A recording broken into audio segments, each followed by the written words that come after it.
تخيل انك بتصحى كل يوم على معركة انت عارف انك هتخسرها. كل ما تقبض مرتبك مش بيكفيك، ومش فارق كنت بتقبض 10,000 ولا حتى 50,000. دايما بتخسر المعركة قبل يوم 15، وتبص على حسابك في البنك تلاقي صفر، وتضطر تكمل باقي الشهر ديون. السؤال هنا ازاي تكسب المعركة دي؟ لو انت فاكر ان مرتبك مش بيكفي بسبب الفواتير الكبيرة تبقى غلطان. الفواتير الكبيرة انت حاسبها كويس، ولكن في نزيف تاني هو اللي بيخليك دايما حاسس انك مضغوط. كل يوم بتشتري قهوة ب50 جنيه، تطلب وجبة ب200 جنيه، وتشترك في خدمة نتفليكس ب300 جنيه. انت فاكر نفسك كده بترفه نفسك وبتدلعها، ولكنك بتخليها أسيرة معرضة لهزيمة مؤكدة كل شهر.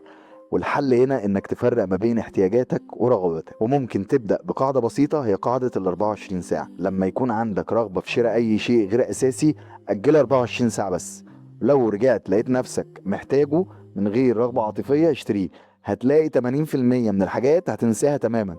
ولو عايز تتعلم اكتر عن المال، نزل تطبيق تعلم المال مجانا على ستور الاندرويد. هيعلمك قواعد كتير هتخليك تنجح مع الفلوس.